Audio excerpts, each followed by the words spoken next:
Hello, my legendary friends. This is Legends and Losers, the show for people who want to create, design, and dominate in their lives, their business, and the world. Hosted by three-time former CMO, category designer, and co-author of Play Bigger, Christopher Lochhead, with Colin Vincent, master photographer and co-founder of Equity Directory. And now, strap yourselves in. It's time for Legends and Losers. All right, hey ho, let's go. How are you, Colin? Excellent, Christopher. Always a pleasure to see you, buddy. Great to see you, and welcome everybody to another episode of Legends and Losers. Who's our guest today, Colin? Today, we are excited to welcome Ray Wang. Ray is the principal analyst, founder, and chairman of Silicon Valley-based Constellation Research. He's the author of the popular business strategy and technology blog, A Software Insider's Point of View. Ray has held executive roles in product, marketing, strategy, and consulting at companies such as Forrester Research, Oracle, PeopleSoft, Deloitte, Ernst & Young, and Johns Hopkins Hospital. Ray is the author of the new best-selling book, Disrupting Digital Business, published by Harvard Business Review Press. Constellation Research advises Global 2000 companies on business and technology strategy, and Ray is a regular contributor to Harvard Business Review, The Wall Street Journal, Forbes, Bloomberg, CNBC, and more. Ray has won the prestigious Institute of Industry Analyst Relations Analyst of the Year award 3 times and has been called the #1 analyst in the world. What a legend. How do you like that? I think he's the greatest analyst in the history of the known universe. 3 times. Incredible. You know, the first 2 times we weren't sure, but the third time was really where Ray pulled it out. And I've had the pleasure of knowing Ray for over a decade. He's had just an incredible career, both inside tech companies and now as a tech guru and an entrepreneur. And, you know, unfortunately, Colin, you weren't able to join us for our conversation, but Ray is very funny. I got to warn you, we are very silly. If you are an Amazon Echo owner, An Amazonian Echo owner, I'm warning you now. And yeah, you might be ordering 5. You might be ordering a lot of books. You might be ordering a lot of things. Just pay attention. And Ray is an incredibly insightful guy. We learn about his life, his growing up with a tiger mom. His getting into, see, Ray and I are like legends and losers, 2 sides of a very different coin. Ray got into medical school. He tells us in the interview during his teenage years. I think it's 16, if I remember right. And, I got thrown out of school at 18. So there's a symmetry there. Anyway, he really is he shares his life with us, and then he shares some great stuff about the technology industry. So without any further ado, the #1 analyst on planet Earth, Ray Wang. Well, we've been laughing a little bit off camera, and so we decided it was time to get you on camera. Geez, I'm going to have to learn how to talk. Ray Wang, welcome to Legends and Losers. Wang, W-A-N-G. Oh, just kidding, it's Wang, actually. You're fucking with me already. So that's a really big mic. How Wang am I? Very Wang. Oh, very, very Wang. Look, that's a freaking big mic you got there. Yeah, that's what she said. I already feel intimidated. I mean, is your manliness coming into question, right? No, but I need a bigger mic, so I can tell you. Yeah, I mean, come on, you got to go with the program. Yeah. No. But how have you been, man? This is cool. So, I've been great. It's been too long since we talked. You've been traveling a lot, haven't you? I have. Last year, I racked up 650,000 miles. Fuck. And 450, I think, were on United, so double. Jesus. What a horrible airline they are. I think they're, aren't they planning a merger with Comcast to become the shittiest company in American history? You know, I don't know what number to call now. So, I don't know about you, but I'm incredibly bummed that Alaska bought Virgin, right? Because Virgin was our new savior, wasn't it? You know, Virgin was really nice. I mean, they got it. And, you know, Alaska was just quirky, right? I mean, people were out in like space cadets everywhere. So we'll see what happens. But Virgin was interesting. Like they had their like 5 plays And then if you got them outside of their comfort zone, it did get pretty nasty. Yeah.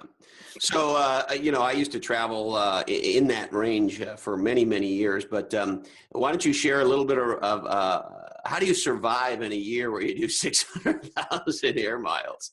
Well, the first thing you learn to do is you learn to sleep on a plane. If you can't sleep on a plane, this job isn't going to work, right? But being able to sleep on the plane helps a ton because I get off the plane. Like if I'm on the plane and I wake up and I'm still on the tarmac, I am pissed.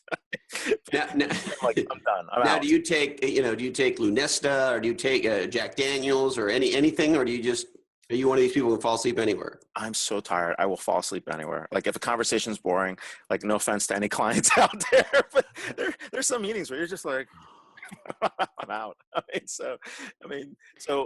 been traveling so much, but the thing is like I adjust to the time zone, right? So I'm off to Zurich to Davos, right? And it's a 5 p.m. flight.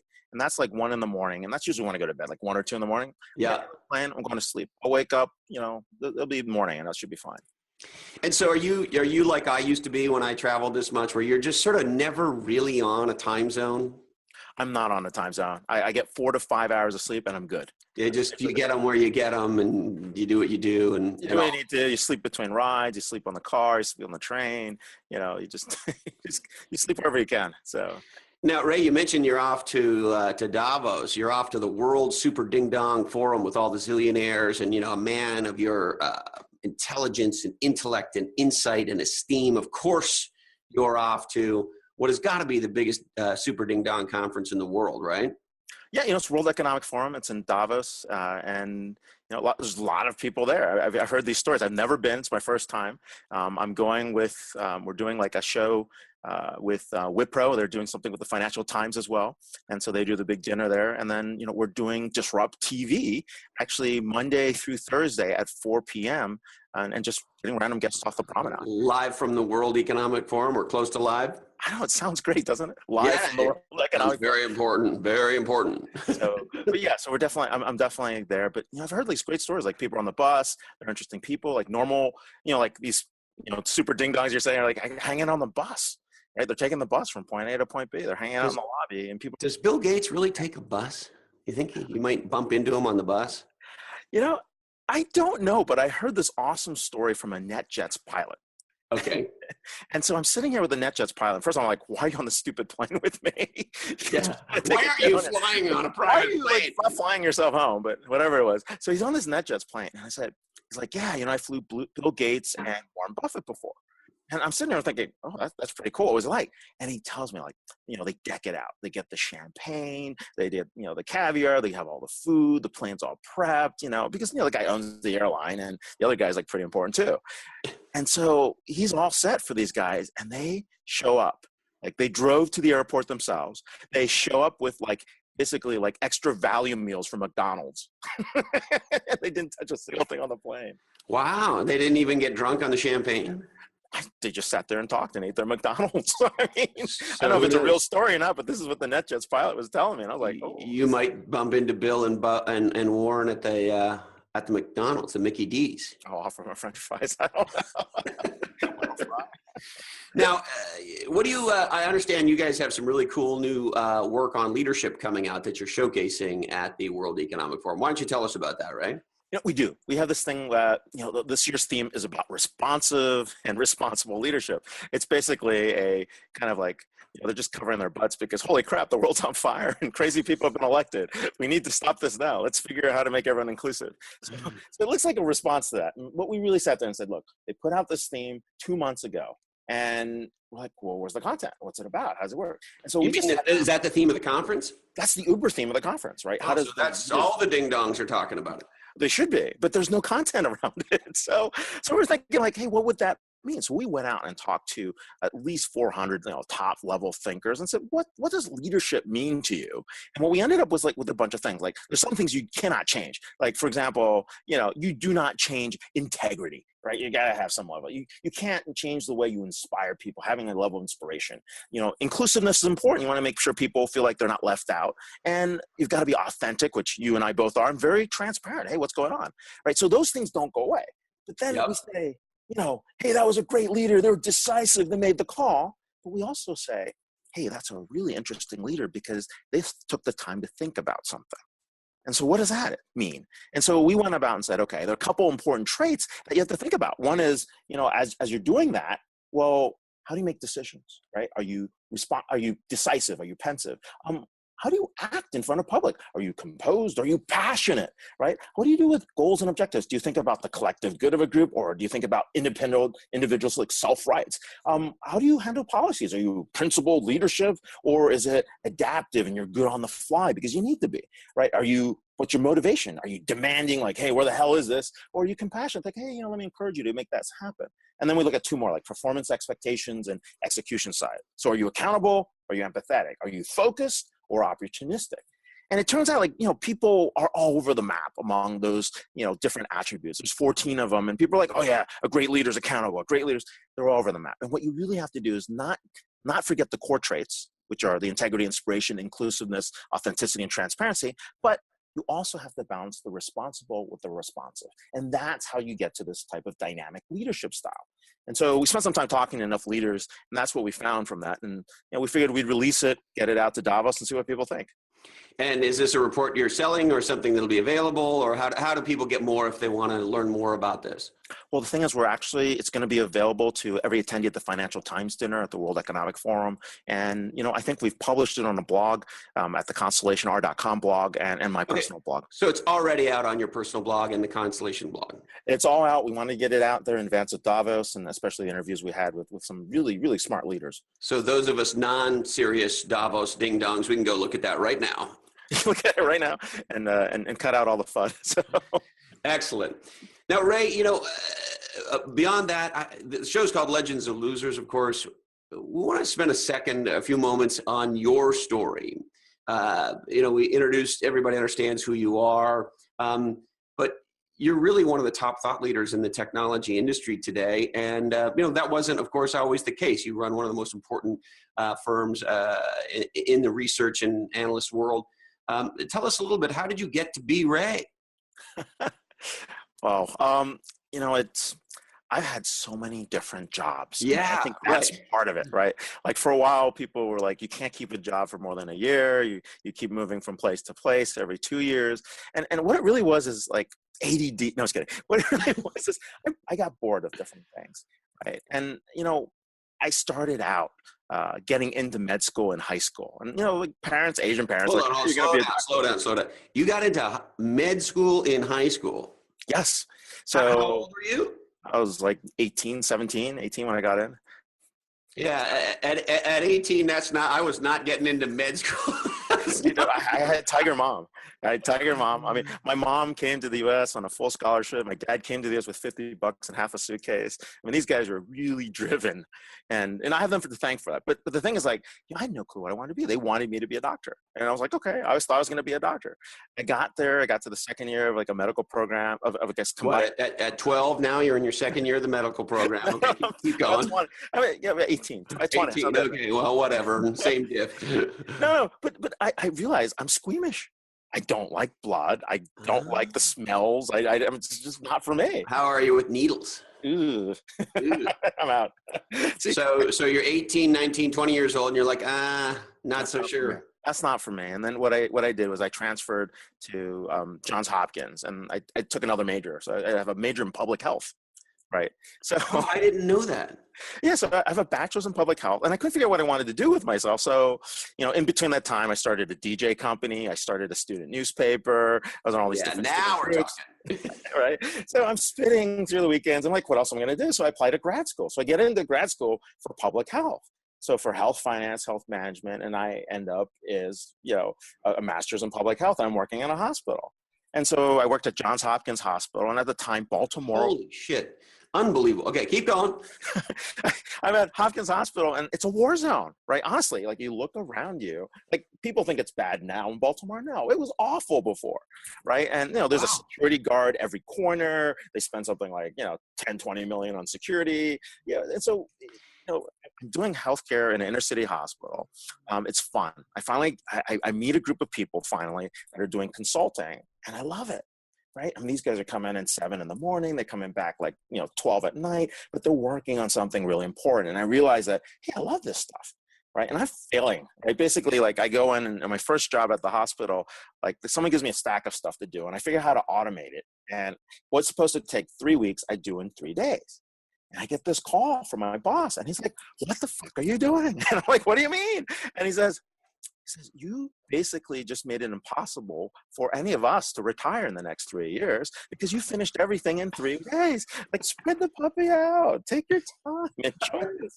You know, and I'm like, I can't wait to do this. So the consulting. I had the exact same experience at a slightly younger age. Only I was just pushing people around as an orderly in a hospital, and I'll never forget. You were an orderly? Yeah, I have a healthcare background. I don't know that I call that a healthcare background, although I do tell people I'm a trained medical professional. And if you need me to shave your nutsack, I'm your guy. But I did notice the same phenomena. You were here and I was, way here in the manual labor group, but I'll never forget, moving patients around in the gurneys and stuff and having an older orderly come up and go, hey, slow down. If you work that fast, you're going to take jobs away from your union brothers.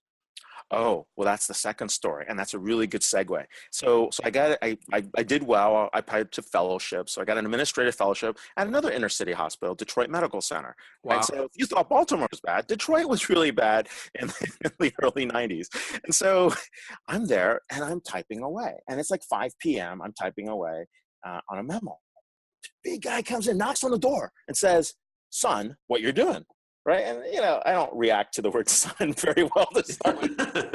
It wasn't son in a loving kind of a way, right? Yeah. It's like a big African-American dude's out there, son, what are you doing? And I look at him and I'm like, I'm typing my memo. He's like, well, you shouldn't be doing any work after 5. And I said, I'm typing my memo because my admin's not here. And he's like, it's exactly the point. Yeah. Can you type? I'm like, yes. It's like, I type faster than my admin. That's why I'm typing right now. Right? I type 100 words per minute and she's typing at 50. And this is the only time I have to get this work done. All right, so he leaves.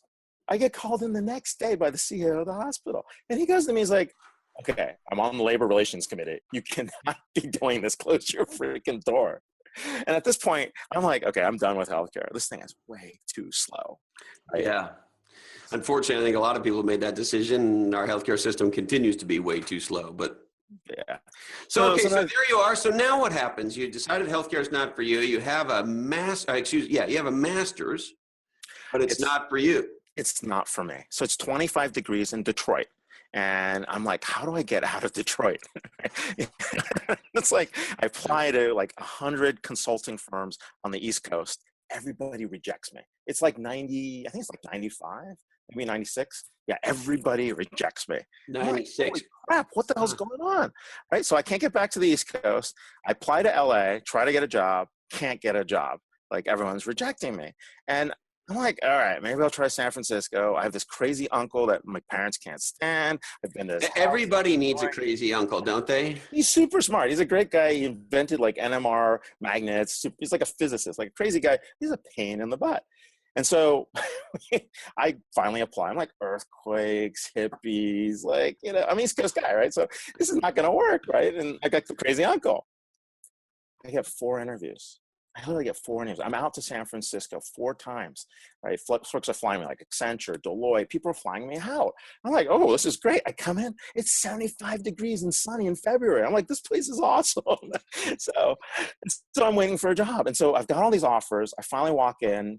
This last place, I think it was Deloitte. And I go in and I walk in and I'm like, I sent my resume, guys, like 5 times. I happen to be in town. Nobody's around. Would you at least like consider my resume? Partner's in the office and he says, hey, let me just interview you. So he interviews me right there and says, okay, when do you want to start? That's how I ended up on the West Coast. That reminds me a little bit of that old quote from Woody Allen. I'll paraphrase it, but it's sort of like, most of success is just showing up, right? You just kept bringing it. You couldn't. I mean, I was desperate, right? I'm making like $25,000 as a fellow in Detroit, trying to get out of Detroit. Everyone's looking at they're probably looking at the resume like, yeah, he's desperate. He'll go for anything. No pedigree, there's like no pedigree. It's like not like I went to like an Ivy League school. It's not like I went to the right high schools. It's just like, who is this guy? And then how did you become an entrepreneur, a CEO, and an industry visionary? Well, here's the thing. Like, I did horribly at Deloitte. I mean, the first job I got, I'm sitting on the beach, right? I'm basically in the office, and some guy's like, hey, you want to go to New York? I'm like, of course I want to go to New York. You got a project? He's like, I got a project for you. I'm like, okay. And so he sets me all up. I call travel up. I get set. And I'm like, what do I need to do? He's like, I'll call you and tell you what to do when you get there. I'm like, okay. You don't even know what kind of client or whatever. I'm hungry. Just tell me where to go. Yeah. So I take off and go to New York. I land and I call the partner up. I can't get a hold of him. I call the admin up. I can't get a hold of him. I'm like, I guess I book a hotel room. So I book a hotel room. And then I get a phone call at like, midnight. And I have no idea where the guy was. He calls me up. He's like, all right, so I want you to pick up a check in the morning at 8. Show up at the office. And then when you're done picking up, just bring it back. So you were a courier, a financial courier. You went and got the money. I got the money brought back. That was the first job. I assume it was a reasonably large check. It was a damn big check. Did it freak you out as a young man in a new job to be flying across the country with a check for a lot of money? Better than having it on the beach, I'm sure. Yeah. Okay, so I realized that I'm a glorified assistant being billed out at, I don't know, $150 an hour or something like that. So I'm in consulting for a while. It doesn't work out because I guess large organizations are tough, right? I transfer out to, I think I got fired. I think I was out of a job for a month. So how old, so you go through everything you go through, then you get this job and then you get fired. So how old are you now? You're in San Francisco fired. Probably, let's see, that was 96, 97. It's 25. I'm 25. Yeah. I'm fired in the best economy ever, and I take a job in New York. You can remember this job I got at Deloitte was amazing because, like, literally at the interview, the second round interview, I walk in the office and the guy goes to me, "Son, how much do you want to make?" I'm like, I throw out a number, right? And he's like, "Okay." I'm like, "Oh shit, that was too low." Too low. $1 billion. Yeah, too low. It was too low. So anyways, yeah, so that's how I got the job, but it was kind of a mess. So there's an old teacher that taught me a class. I'm the only person that got an A in his class in like 10 years. And he's like, well, why don't you come work for me? So I ended up at E&Y doing mergers and acquisitions. And the funny thing is, like, I am feeling miserable. I get this one, I was doing mergers, acquisitions, and healthcare consulting projects. Okay. And I have this one woman from hell. Oh my God. She is like on my case. She's a client or she works, No, she's my manager. She's your on manager, my case. Your boss. I think her name's Molly. I won't give her last name. Oh my God. She is railing on me. She's like yelling at me. She's got her own insecurities, obviously. And she is just giving me the hardest time ever. She's making the whole team cry. She's like making us work ridiculous hours. And I'm like, I got to get out of here. And so I log into the Lotus Notes database and I'm trying to find a class or something to get me out of whatever I'm doing. And I also have 3 weddings in Chicago I need to get to. And June, July is that month where at that point in time, they couldn't figure out usability numbers anyway. It's kind of a waste. You go do training. And so I sign up for this class and it's 5 weeks in Chicago and I got 3 weddings. This is perfect. Well, you need a comp sci background and you need a financial services background, which I had none of, or some level of accounting, which I didn't have either. And so I end up in this SAP training class. It's like FICO for SAP. So I go the first day, it's kind of cool, interesting. I'll learn something. I got some weddings to go to. I get to the second day, the head partner shows up. He says, we spent $45,000 on each one of you, and a third of you are going to fail. And if you can't pass by the second time, you're out of here. Okay, at that point, I'm shitting bricks. So now this is past the SAP class. Yeah, the SAP certification for FICO, which sucked. It was like in German at the time, right? It's like we have ways of teaching you software. Pretty much. I was at the Oak Brook facility. So they come back and, and so I'm like frantically typing away. I'm like, can I get out of this class? How to unenroll? It turns out I can't get out of this class. So I'm so screwed. And so my wife, who was my girlfriend at the time, she's like, what are you up to? I'm like, studying, right? So I'm like studying. I've never studied this hard in school. Like I went to more grad school classes than I did in 4 years of undergrad. And so I'm like cranking away studying. And so my wife, who's my girlfriend at the time, is really suspicious. And so she's like, I don't think he's studying. This guy doesn't study. So she comes in a day early for the wedding just to see how I'm doing. And she's like, holy crap, there are whiteboard charts. There's a study group. There's these 3, big middle-aged guys hanging out with me. Did she expect to find a room full of nefarious ladies or? Sadly, no.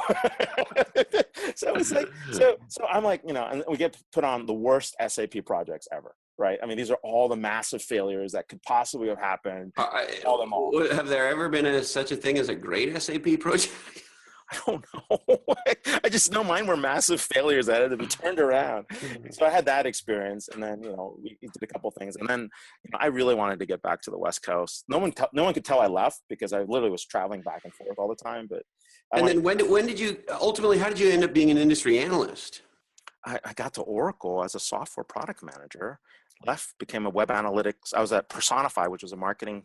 I remember Personify. Who was the CEO of Personify? It was Steve Krause. He's the guy at Responsys now. Yes. Brilliant guy. Adam Gross, who also started a bunch of other companies. Yes. Used to be at Foundation Capital, if I'm not mistaken. Yeah. And he was, and basically, I had this one buddy I met at Deloitte, and he's a great guy, but the first time we met him, he basically said, hi, my name is so-and-so, and, I should have started out as a partner, but I thought it'd be good to work my way up as a senior consultant.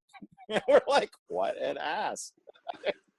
And he wasn't. I mean, he turned out 2 years later, I'm taking his reference call. Hi, I'm the, head of Coopers and Lybrand. This is the CEO's office. Please take the call. Your friend needs a reference. I'm like, oh, okay. So this guy goes over and takes over this company. He tells me 2 months before, I'm going to take over this company. I'm going to kick out the CEO, and, we're going to take this thing public. I'm like, okay, dude, when that happens, call me. So 2 months later, he calls me up, and I'm at Oracle. I'm like, I got to give 2 weeks notice. He's like, when can you start? Like today? I'm like, no, I got to give 2 weeks notice. So I learned all this stuff about software. I'm a horrible marketer. I literally, if you ask, I don't know about that, Ray. Not now, but at that point, they probably thought I might believe it then, not now. Ever.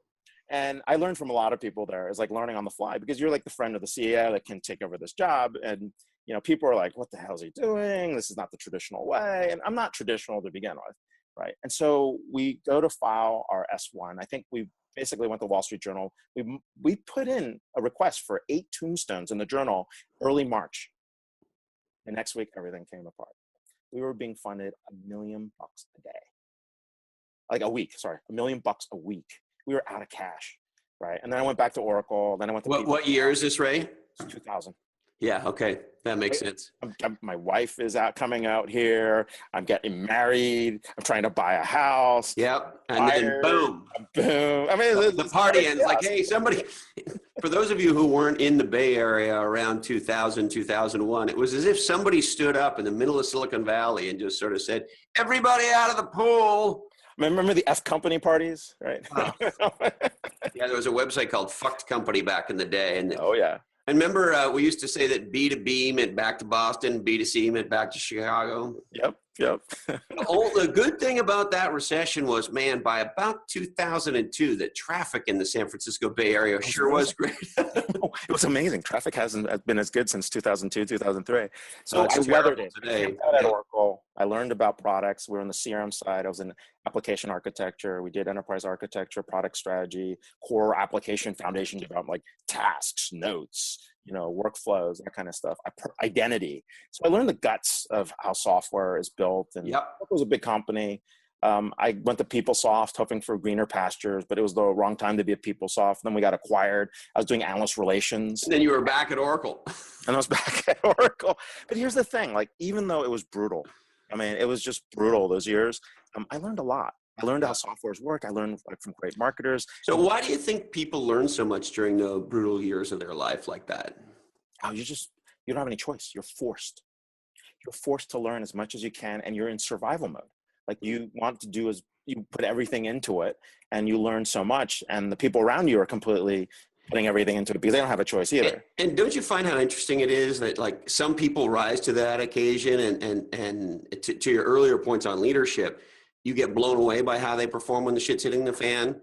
And then did you have this experience? I've had this experience many times when the shit hits the fan. I'm always stunned at who just melts like snow in July. If you don't have it, you melt. The people. When we had the crisis at Mercury back in the old days, one of I'll be very careful here, but a very very senior lawyer who was trying to help us deal with an SEC investigation and getting delisted by NASDAQ and all, awesome shit to go through. He just that was it. And I would say maybe, I don't know, a quarter of our executives, the same thing. They just turned to mush. It's about grit. There's a great book by Angela Duckworth, and I've been reading it. It's grit, right? I mean, when you grow up, like I cut lawns to pay for school. I mean, I don't know if my parents were poor at the time or not, but they sure made us feel poor, right? And we never had any money for a lot of things like we want to do. And people all around me, like I lived in some really nice neighborhoods, but it's just, you do it because you don't have a choice, and you have to finish the mission. And did you think you got that grit, Ray, from your folks? I think so. Yeah. I think so. I think both my brother and I mean, we just battle it out because you just do that. And so, I mean, you can ask almost anyone that's ever worked with me, like, we got to take this thing to 4 a.m. We'll take it to 4 a.m. Right. Because you have a mission and you have to finish it. And that's also part of the brand. I could be overworking myself. I could be having these Ariana Huffington stories like, hey, I need more sleep. I actually met her. I'm like, you're obviously not sleeping. but the thing is, like, I mean, didn't she brag about having like nap rooms and shit and all that stuff? She looked like she was working harder than ever. Yeah. No, maybe she's getting better sleep now. But here's the thing. Like, you learn to work, and you learn, like, it's just basic stuff. You learn to work. Survive, yeah, right? It's fucking work. it's work. Yeah. But you can make it fun. Like some people, like I learned, like there's a guy named Ken Grayboys. He was at APM, or First Consulting in Chicago. That was the first project I worked. The guy was an ex-Peace Corps dude. He made everything fun. I mean, I don't know how he did it. Like, we're filing papers. It's fun, right? Where he's like picking up stuff it's crap that's just been dumped on him. He gets up and he just makes it fun. And that, you learn from people like that too, right? Because and there's gallows humor when things are going really bad, right? That kind of can keep you going. Yeah, you do that. And so ultimately, if we fast forward, Ray, what has you decide to start Constellation Research and ultimately achieve what you've achieved now as both an entrepreneur and an analyst? This is a simple story. It's never been told like this in public. All right, well, here we go, Ray. I hope George Colony is listening.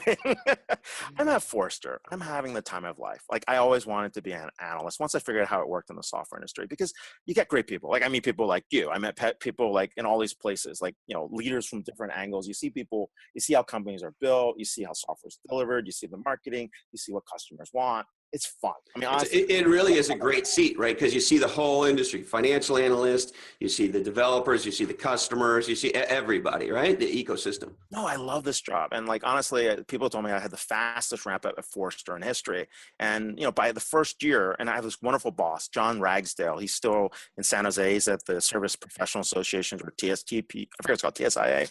And, he brought me on, right? And basically, I just ramped up. I mean, I love this stuff. I mean, I live it. I enjoy it. I love software. I love all the technology that happens around it. So you really cut your teeth after those Oracle years, after those PeopleSoft years, all that, when you landed at Forrester and you thought, this is my home.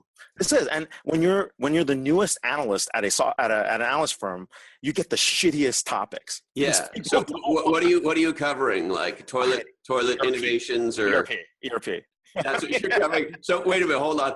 So our discussion earlier about your SAP training. So, and then of course you do Oracle and PeopleSoft. So you've been living in this ERP world. I mean, it's CRM.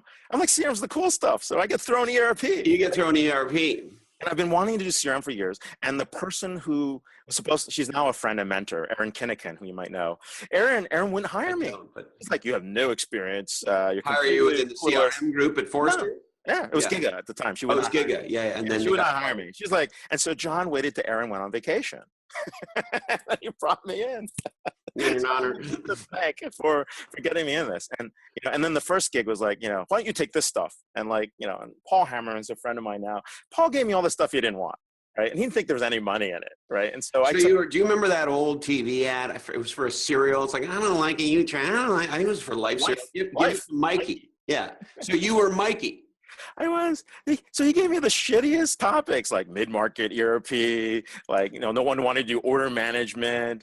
Nobody wanted to do like software licensing and pricing. Oh yeah. Those are huge categories. Well, nobody wanted to do it. It's a lot of work. Yeah. Right? Well, so I just went work again. And so by the end of the first year, I had the most consulting hours. By the second year, I probably had the most documents published. The only person I couldn't unseat was Bruce Temkin. I love him, great guy in customer experience, but he had the most views. Like, people read his stuff more than anyone else. Other than him, your shit was the shit. We were competing all the way up, but it was fun. I had a great run. And so I go it's like my 5th year. They're changing management structures. Forrester's like, we're going to go to role-based models. I'm like, who the hell buys by role-based models for research?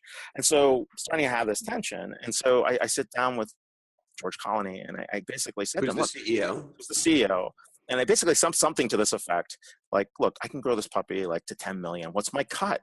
Because here's my dad, the same guy's worked at the same job for 35 years, came here $50 and have a suitcase.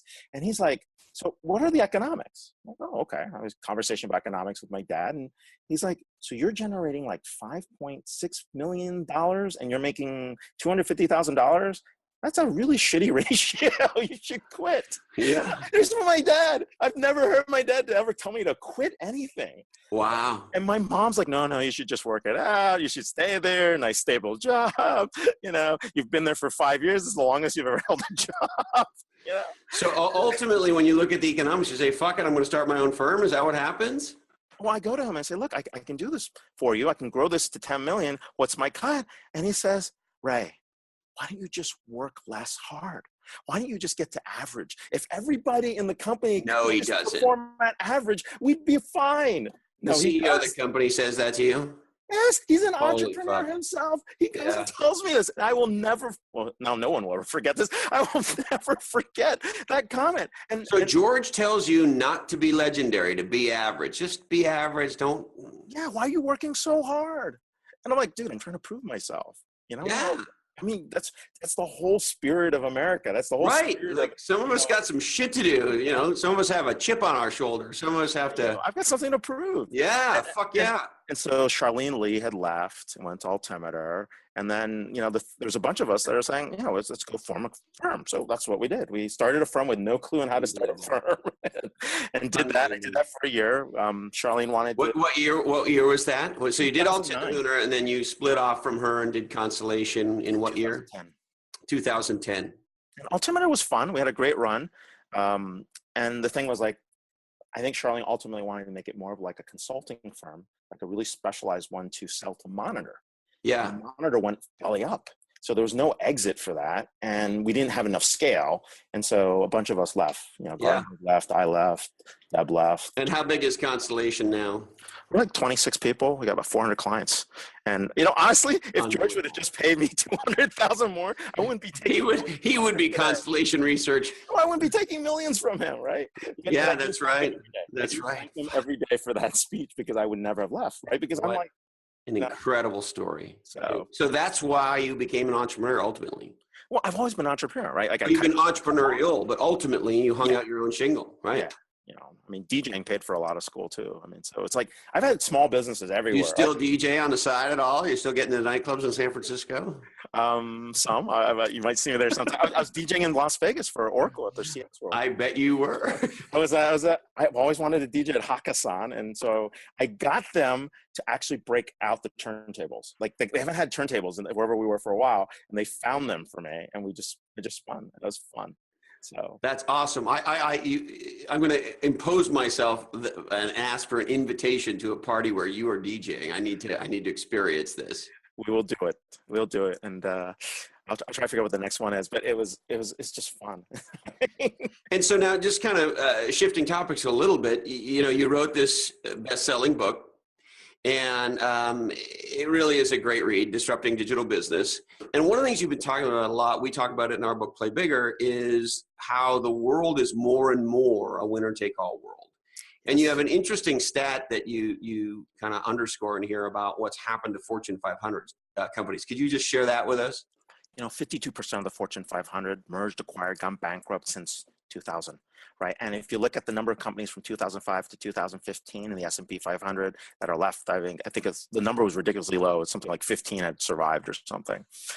And there's, and 55% apparently of the Fortune 500 in 2015 didn't make money, right? And we are moving to a winner takes all world. And, if you don't have a brand, if you don't have a very defined mission, right? If you're not, if you can't, define yourself, leading a category and creating new categories, if you're not a category. Look at AWS, right? I mean, it's a $13 billion business growing at more than 50% inside one of the greatest startups in history, and yet they still keep doing it. Yeah. So why is it that first of all, why is it that more people don't realize that we are moving to a winner-take-all world? That, Jack Welch famously said, probably better part of 20 years ago. What did he say? If you're not number one or number two and maybe three, we're done. And the reality is we're moving to a world where that's less true. If you're not number one, you're fucked. You are. You don't have the margins. You don't have the profit per product. You don't command the talent. People don't want to do business with you. You're a commodity, right? And you cannot be a commodity if you want to command margin and be on the high end. And so why is it more people don't realize this? I was having a discussion with a reporter recently, and I was referencing some of the research we did for our book, Play Bigger. And he says to me, well, I don't think I believe that. And what publication? Well, give me a class of publication they were in. It was a tech pub. Okay. And what's happened to the tech pub business? It's commoditized, and then you have the high end, and that's it. And that's it. And I said to this guy, in the case of the specific kind of research I'm talking about, part of it was addressed in a story that the Harvard Business Review did using our data set about a year ago. And I said to him, I said, you know who the HBR is, right? And he says, right.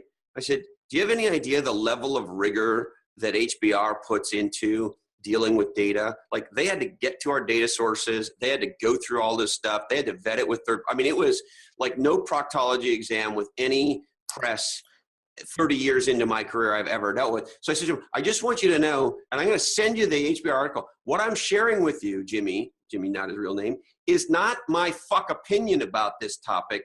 It's fucking fact. We did the research. We spent over $500,000 on this shit, and the HBR fucking printed it. And he's like, yeah, I'm not sure I really believe it. It is fake research. It is fake research.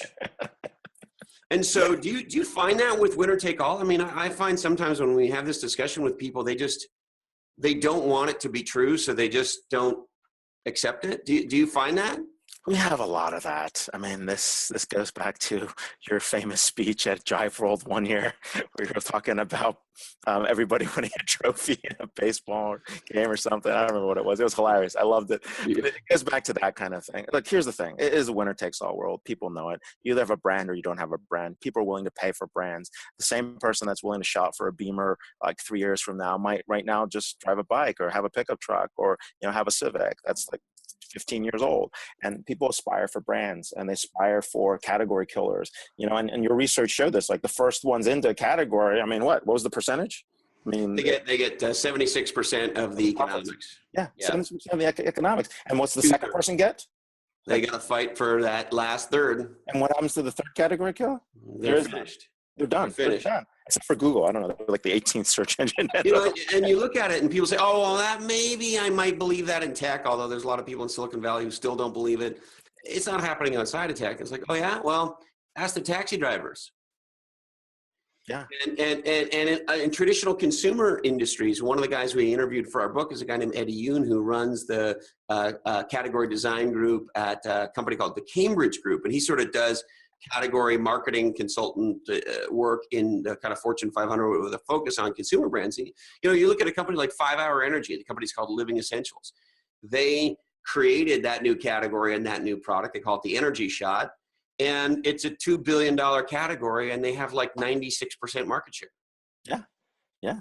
He did that with a drinks company. He also did that with some office products, if I remember. So yeah. Yes, and they're trying to do it in a whole lot of other categories. So what advice do you have for people? I know you've talked to a lot of top universities and so forth. If I go, fuck, it is a winner take all world. Okay, I might not like it, but I need to deal with reality. What do I need to do to win in a winner take all world?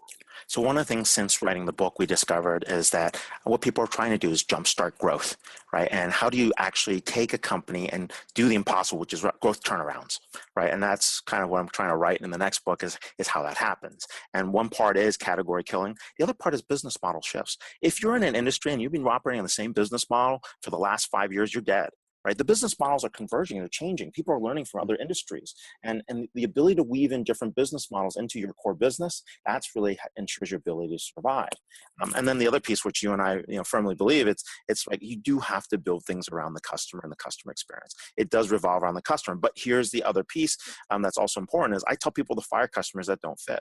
right? Yeah, If that's not your customer, get rid of them. Why are you dealing And with the worst thing you can do is listen to and take feedback from customers that are not your fit. Fuck. Yeah, and you end up with shitty products. I mean, and if you do that, and so We're the trying idea to be everything to everybody, right? I mean, look at Apple right now. Oh my God, they're in trouble. Right?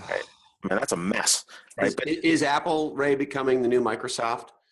I don't know if it's that bad. I just think that Johnny Ives is taking control, but he doesn't have Steve Jobs' discipline of saying, guys, stay focused. Right? They're more focused than they were in the past, but they're not as focused as they should be. And I think, it's breaking. Like I bought a new MacBook Pro, and I had to return it. Right? It just was not working the way I wanted to. Wow. I'm not buying an iPhone 7 because I have not heard anything good about that conversion. I'm waiting for the next one. I mean, I'm hoping it's augmented reality. It's clear, but I'm waiting because I don't know if they can pull it off. And I'm waiting for iOS and OS X to converge. Right? And so there's all these things that are fundamentally wrong. And for them to build more data centers so I can take bigger pictures because I can't store them in iCloud because I don't have data centers. I mean, it's like all these little things add up. And interestingly enough, they're the number one podcast platform. And they don't have any podcast analytics. No, they won't tell you. They can't tell you how many subscribers you have on iTunes. They won't tell you. No, they won't tell you. Even if they did know, they're obviously not telling you. And that's the other problem. Their analytics in the back end are completely in trouble. I mean, so there's a lot of stuff that they have to fix, right? And hopefully they're. And do you think they can, or what? Where is Apple 3, 4, 5 years from now, Ray? I don't know. I think they need someone else to rise from the top. People working there are miserable. They're all, there's a good number of folks. Everybody wants to get to Facebook or Google. They want to Google to coast. They want to go to Facebook to actually change the world. And, a lot of people at Apple just, they're looking because it's not the same. The RSUs were the only thing holding them back for the last couple of years, but there's not the collaboration they want in the different teams. It's so siloed. It's a very different world over there. So, yeah. Now, what else, as you sort of think about heading into 2017 and beyond, you literally have your finger on the pulse of all the hot new categories, companies, and technologies. What should we be paying attention to that maybe we're not either paying attention to at all or paying attention to the way you think we should be? Hey, so one of our guys, Alan Lepofsky, loves to look at the future of work, and you know him. Yes, I do. So what's hot is a good Canadian boy, if I'm not mistaken. Yes, he is. How's it going, eh? And hopefully he'll come on the show, Alan. This official invitation, buddy. Yes, he should. He'll be great. And so he's talking about conversations as a service. And is it a fad? Is it not a fad? To him, it's like the new UI, right? And so we get into these situations like Alexa, people are, Alexa, buy 5,000 copies of Disrupting Digital Business. Alexa, check out now. For those of you who have Alexa on, you've just, here's the problem, and we really should disclose. You've just checked out. There's no way to take the thing out of the shopping cart unless you log in. So there's no voice checkout if you have. So you told me this. I don't have an Alexa, or what do they call it? An Amazon Echo or Stot or whatever that was. Right. So I don't have any of those.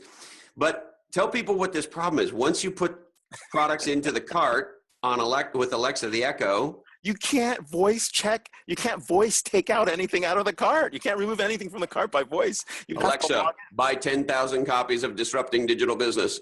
Alexa, buy two what is it? Squatty potties. Buy 2 squatty potties. Oh, we love squatty potties, Alexa. Maybe buy 4. Buy 4 squatty potties, Alexa. Check out. If you haven't turned off your Alexa or your Echo right now, I'm so sorry. No, I was talking to my mom about this, and my sister and my brother-in-law have one of these things, and they have a 10-year-old or 11-year-old triplet daughters.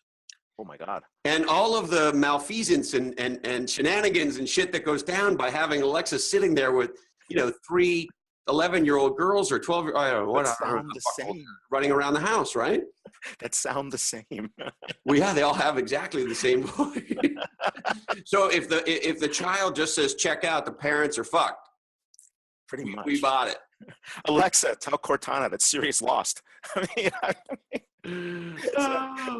This is so the thing is like these things are going to pick up, and like you, I don't have any of that at home, and it's intentional. I don't really want to share my Nest. I don't want to share my voice print. Are you terrified about that stuff? I mean, the minute we're done this podcast, I'm going to tear all this equipment out, and I stick a Band-Aid back on my camera. Look, at our conference, we gave out these. We gave out these things. Yeah, exactly. And so of course, but Alexa's listening to everything we do, and we're starting to hear stories in the media about these things running and them using it to do X, Y, and Z. Sometimes catch bad guys, which of course do you is great. trust Amazon with your data? Well, they already know everything I like because I buy all my shit there, of course, like most of us. Here's the thing. Okay, who do you trust more? Amazon with your data, Facebook, or Apple? That's a great question. I'll even throw in Microsoft. Those four, who do you trust with your data? Or Google, 5. I'll give you 5. Google, Amazon, Facebook, Microsoft, and Apple. I don't want to sound shitty, but I'm terrified of Google, so I'm not sure I trust them. On the data front. Amazon has never done anything to fuck me personally, and I can't think of anything they've done broadly. And, amazingly, knock on whatever we want to knock on, there's never been a giant Yahoo-style security breach there, has there, Ray? Not that we've heard of, yeah. So I think maybe I trust Amazon. I don't trust Apple because those fuckers, those things you stick in your ear are what, 30, 40 bucks? Yeah. They just fucking gouge us at every turn. They gouge us on every part of the supply chain. Yeah, and so and the new wireless earbuds, or what do they cost? Earbuds are $70. Yeah. If you need to replace them and all that. So I'm not sure I trust Apple. So Amazon, Facebook. I think I do. Okay. I think I do. They haven't done anything really stupid to fuck us up. They got fake news really, really wrong in a way that, a platform like LinkedIn didn't, although it's a very different platform. So it's probably not a good comparison. So they fucked that up. But I don't think that was a fuck up of them being evil or stupid. That just kind of got to them, right? It just sort of happened on them. They were, and this position Zuck took that we're a platform and it's not really our job, and sort of wisdom of the crowds and all that. I understand how he could have thought that pre the election. Post the election is very clear. They don't think that. They don't think that. I don't know that they're up to anything nefarious. Although I will say this, Ray. How old is Facebook? About 10? About 10, yeah. So imagine, let's call it 12 or 15 years ago.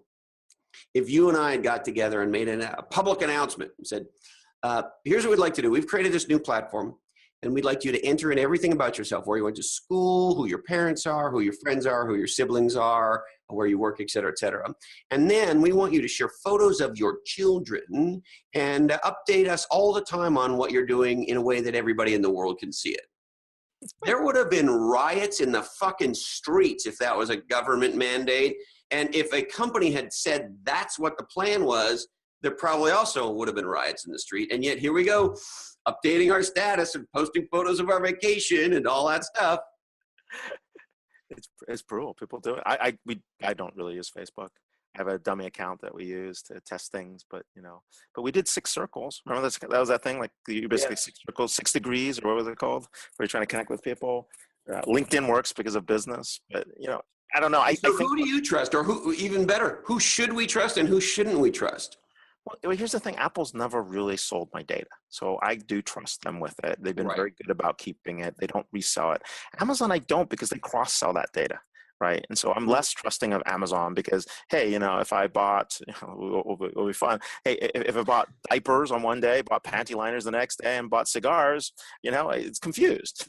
It makes the offer to all 3 of those things. I'm like, okay.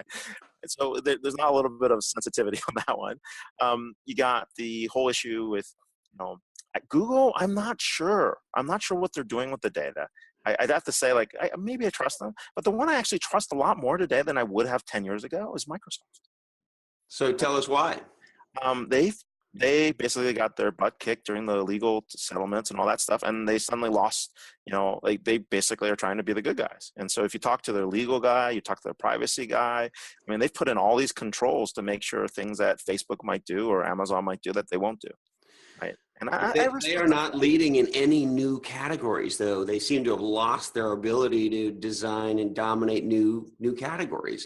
So, yeah, they're incredibly important. Most of us still use Microsoft Office and Mail, and of course, the enterprise. They're huge and all that. They're not a category killer.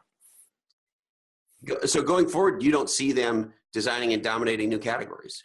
I think they'll get some traction on Azure. I think they'll definitely get a lot of traction there, and I think Cortana is getting a lot of traction as well. And then, of course, Xbox. You have to give them Xbox. Xbox has been a big success. Yeah. That's been how long? Back to your point, right? Oh, shit. 10 years? Maybe 15. 15. I mean, a long time. I don't know. Yeah. It's been a while, right? And then what about sort of all the new emerging stuff, IoT and Bitcoin, and sort of help us with some of these emerging new mega categories and how we should think about it in 2017. Look, I've been following AR, VR since like 2010. I love that stuff, right? The ability to superimpose things like, hey, you're out on a field service job and you're going to know what the part is, scan it, it completely unfolds. You can see it with your eyes, print ads like those Easter egg hunts around London, what's going on. That stuff is cool, right? And you can imagine, use cases for paramedics in the field with doctors back, or a surgeon who's, maybe a general surgeon in a particular area and has a very specialized problem, and the guru in the world lives in Kuala Lumpur Ding Dong. And so we get that person in to coach all that stuff sounds like fucking incredible, right? Yeah. And Pokemon Go is the one that actually commercialized it of all freaking things. It was Pokemon. I remember when that was all the rage, November, October? And somebody posted and I reposted. I just absolutely love it. It's like, if you ever have a day where you feel like you're wasting your life and you're a piece of shit and all that, just remember somebody somewhere is walking around doing Pokemon Go right now. No, it's perfect, right? I mean, and so that kind of kicked it off, and we're seeing that pick up, whether it's mixed reality or AR, VR, or something of that is definitely taking off, and in the enterprise, which is the area I live in. The other area that's been hot for a while was IoT, right? And the thing with IoT, it's not about the fact that you can monitor your house or turn something on or off. It's the data models all behind it. Right? The ability to broker the data, share that data, use that to build new products, the insights around that. That's where the power is. And we see marketplaces forming with that insight data. Well, and to that point, a lot of times when we hear IoT, people think consumer devices and Nest and Fitbit and all that good stuff, which of course is a huge part of it. But to your point on the enterprise side, in November, I was lucky enough to get invited to speak at an innovation conference. And I had some chat. It was all Fortune 500 companies there. And I talked to, I don't want to say who it is because it's completely inappropriate, but the head of innovation at one of the top energy companies in the world. And he shared with me that IoT represents the biggest opportunity that they've ever seen. Because if you think about the energy supply chain, and then if you after a scotch or two, let your mind wander about what you could do with IoT in that environment to try to optimize and improve the supply chain, a lot of things start to come to mind. So you could see how they might think that. And yet he said, our ability to understand, design, and dominate, because of course I was talking about category design at this event, new categories is fucking zero. And he said, so we all know IoT is our big opportunity, and I'm not sure that we have the ability to actually create and dominate new markets as a result of it. I almost fell over. Is that what? So tell us what's going on in the enterprise with these big companies and how they're thinking about it. I actually know energy really well. We have a couple clients in that space. And what I can say for them is it's the marketplace of being able to, you first have to start imagining, like they sell megawatt hours of energy. Yep. Right? And we buy kilowatt hours. Now, in order, like one of the rules that we say in Disrupting Digital Business is you've got to think about the smallest increment of something you can sell. And what you want to do is Alexa, 10,000 copies of Disrupting Digital Business. Alexa, check out now. And that's how you get to bestseller status. This is how it's done these days. Is that how you did it, you bastard? You could have told me that. Fuck. It's pre-Alexa. So the thing is, like, imagine if I sold you an atom of electricity. What would it mean? If I sold you an electron? If I sold you an electron, how would you pay for it? Now, is that a green electron? Is that a nuclear electron? Is that a coal-fired electron? Was that peak? Was that non-peak? Once you can imagine how that would look to be able to do that, then all the business models start flowing in from there. And once you can figure out how to make— So you start with how the customer might buy in this new paradigm. How will they buy? And what's that business model behind it, right? And so maybe you want a green program, which says we're going to source in and be the marketplace for solar energy and hydro on the back end. And, you might get a reserve for 10% carbon. Okay, fine. You like that stuff? You want to pay 20% more for that? Go for it. Me? I'm fine with the coal-fired, nice, filtered, sulfite filter, carbon energy. Okay, so I'll pay less. But then maybe you want to put a 10% tax for me because I live in California. Okay, fine, do that, right? But that's how you start getting creative. And then how would we do it? Well, would we source it here? Do we create an energy marketplace? Do we do something different with the power plants? Oh my God, I got to deliver now 99.89 efficiency on the power plant. When I take it down, what I have to do, is there a model for that? Can I go to a company like GE Power and have them make a guarantee on that machine so that they can do it? And that's how this starts, right? It's so interesting what you say. One of the things we talk about, and lots of other people talk about it in our book, Play Bigger, is the founding of Uber. And the story is the story, but the thing that is fascinating is that Travis reimagined the problem called personal transportation in the context of the new technology, and specifically mobile and cloud, right? And as a result, so that's a fancy way of saying he was standing there in the rain and said, fuck, I should be able to press a button on the phone and have somebody come get me, right? And so what I think I hear you say, and I asked this like a question, Ray, is if people are looking at whether it's IoT or Bitcoin or VR and AR, all the new shit, is the way they should think about it start with kind of how the customer buys and experiences this sort of category of product or service today, and then begin to reimagine how they might given the new technology. Is that what we should take from what you just said, or what should we take? Yes, start with the business problem you're trying to solve. So start with the questions you want to answer and work your way back. It's a lot easier. Like, if you suddenly say, hey, I want to be the Uber of energy, okay, if that's, your goal, and that's, the individual's, goal, okay, what does that mean? And you start there and work your way back. If you start with a simple problem, like even this, like if I could cross-sell more, sneakers with every apparel purchase, how would that look for someone going to NRF 17 this week, right? You start with that question and you figure out how you get to the answer. And that suddenly creates a whole bunch of other questions. And you build from that, and eventually you have a business model against that. You have to answer the customer's problem first. And you see a lot of companies trying to reimagine a lot of things. I read an article a couple of days ago about the smart hairbrush and how there's some I would know a lot about that, right? but like there's something about the way you brush your hair, and it like connects to your fucking iPhone, and it like tells you how you should brush your hair, and I don't know what the fuck but like smart hairbrush. Okay, we're gonna just smartify everything, right? And so, but I do love what you said. It's true that new categories get created and/or existing categories get redesigned based on the way people think about problems. Why are you laughing? You're just imagining me with a smart hairbrush. I am imagining with the smart hairbrush. But the L'Oreal idea of this, what was it, Cariste or someone that had the smart hairbrush? I mean, it was L'Oreal, yes. It was L'Oreal, right? Yeah, someone had this, right? Yeah, it was L'Oreal. I about this, like, I have so much gel in my hair. How's this gonna work? You have like no hair. Right? I wonder if there's like a gel filter you have to put on to get the proper reading or something like that. There's so much product here. Like, if I hit a fire, this thing will go up. It look like you. But there is an underlying interesting thing in what you're saying, Ray, which is if you're going to identify new problems and/or reimagine existing problems, what I hear you saying is understanding the new technology and what it creates in terms of new possibility is what matters, right? Yeah. I mean, this is basically, it's always about you're ultimately trying to solve a problem. And you're trying to solve a problem that enough people have that's worth your time to take something to market, right? And that's one of the things in terms of, you talk about building legendary companies, and you have to have a legendary category, right? And if someone's already in that category, you're already late. So you have to keep thinking about where these new categories come from. Yeah, and they come from problems and innovative ways to solve them. And what I love about what you're saying is there's this great expression, fall in love with the problem, not the solution. Yes.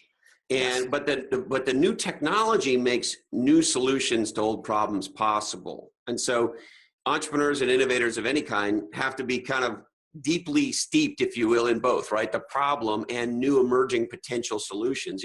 One of the companies we highlight in Play Bigger is Corning. Oh yeah, with the creation of Google Glass. Yeah, Gorilla Glass is amazing. Excuse me, did I say Gorilla Glass? What the fuck did I say? You said Google, but Gorilla. I meant Gorilla. Yeah. Yeah. I remember that. Do you remember when Gorilla Glass was invented? No. I'm not positive. It's in the book. I want to say it was 40 years ago. Yep. I mean, it was a long fucking time ago. And so they created a new technology. It was a solution with no problem. And Corning's such a legendary company. They just said, you know what? Someday this magical touch fuck gorilla thing that we invented there's going to be an application. We're just going to wait for it to show up. And sure enough, it did. 1960, Project Muscle Initiative, marketed as Chemcore. That was it. So it was used in the Dodge Dart and Plymouth Barracuda racing cars. Wow. Yeah, that was right. But Corning's always been amazing. You know, incredible my all-time favorite video of the future is A Day in Glass. If you haven't seen this on YouTube, A Day in Glass, I have not seen it. No, you should see it. It's like the best video. I can watch that for hours. I put my kids, like, I let them watch that so they can think about the future. And A Day in the Glass and A Day in Glass 2, and then A Day in Glass narrated in the back tells you all the technologies that may happen. That was probably the most brilliant concept video. It's all from Corning, or is it a documentary about them, or what is it? They're just Corning talking about the future of Corning glass. talking about the future of glass. It's one of my favorite videos, and those guys just did an awesome job, and it's still relevant today. Yeah. All right, Ray. Well, as we look to land this ship, is there anything else you think we should be thinking about, either in terms of building a legendary career for ourselves, or the emerging technology that we should be paying attention to, or winning in a winner-take-all world, or all three that you have for us? Pay it forward. I think that's one of the things you've done, Chris. I think a lot of people have done this. I really owe that to a lot of folks. It's help people out, right? I mean, the best time, like this is the time of year where people change jobs or things happen or whatever. Whenever you find out that someone has just lost a job, is looking for something different, make the introduction. Connect people with the people you know. Do it now while you can. Because you never know what's going to happen, and you might not be in a position to help someone in the future. And while you can, help as many people as you can, and that, and don't expect ever to be helped either, right? Because people may not do it, but if you can, just do as much as you can while you're still able to do it. So. I love it. Well, Ray, I think we need to say one more thing. Alexa, 10,000 copies of Disrupting Digital Business. 10,000 copies of Play Bigger. Well, I like Alexa, that. check out. Alexa, 10,000 copies of Play Bigger. Alexa, the best business book ever, and Play Bigger is the second best business book ever. So when this thing airs, let me know when it airs. We should go check to see our rankings on Amazon. And see if there's a spike. Well, let's promote this thing really hard, and then let's go see how the rankings are. All right. Well, Ray, have an unbelievably legendary time at Davos in Switzerland, and I hope you will come back and share with us all of the great things that you're learning, and evangelizing and analyzing and socializing and monetizing. And you know what? I want to check out the studio when you're done. You can tell people that story another time. So so there's a funny story about the studio that I'm in now and the studio that I will be in the future, but we'll save that for a different day. And I'm not sharing the studio you're in now with you right now. So. Yeah, exactly. I'm glad you're not in this studio with me either. Ray, thank you so much. You're awesome. Legendary entrepreneur, legendary analyst, and visionary in the technology industry, author, blogger, fucking awesome guy. Thank you, Ray. Travel well. You too. Well, Colin, how do you like that? We get to have fun with people like that. You guys are hysterical. What a blast that was. I'm so sorry to have missed that. Yeah, well, we certainly got to be silly and hopefully said some fun, some elucidating things and interesting things for people. But I don't know if anybody else enjoyed it, but I sure as hell did. Well, hopefully he'll come back. Yeah, God, I hope so. And he's just getting back from Davos now, and he's traveling around the world, and so we'll hope to pin him down soon. Yeah, I hope we can. All right, well, that's it. Thanks for checking out Legends and Losers. Please subscribe on iTunes. Give us a legendary review. You can find us on Facebook.com/groups/Legends and Losers, on Twitter @LegendsLosers, and on email at blackhole@legendsandlosers.com. And be sure to tell all your friends. Legend or loser, we want them listening. We'd also like to thank our friends at Equity Directory, the invite-only network of entrepreneurs and startup talent exchanging work for equity. HarperCollins, Play Bigger, how pirates, dreamers, and innovators create and dominate markets. We'd also like to thank our friend Flip Collier for naming the show Legends and Losers. Thanks, Flip. And Brian Behrens for designing our legendary brand. Thanks, Brian. We'd also like to thank our friends at One Life Fully Lived and at Phenom People, the leader in talent relationship marketing. Spiro, the sales app for people who like to make money. And our friends at Dollar Beard Club. Be a man, grow a beard. Marshall Amplifiers. If it weren't for Marshall, we wouldn't have any rock and roll now, would we, Colin? No. And of course, our dear friends at Jack Daniels. We really appreciate the Sinatra Jack that we've been on lately, don't we? It's legendary. All right, well, we're going to wrap today's show. Thanks again for listening. Today's information is provided to you for information purposes only. This oddcast is the sole property of the Legends and Losers Oddcast Network. All products do contain nuts. Listen to the Ramones. Do not pour hot coffee on your crotch. Do not use plastic bags as children's toys. Support your local category designer. And never fry bacon in the nude. I was going to say never fry bacon in the news. I don't know what that even means. And before we go, we have to apologize to Symantec CEO Greg Clark. Sorry, Greg, we just ran out of time for you. That's it. Thanks, everyone. Thanks, Colin. Be legendary. Later.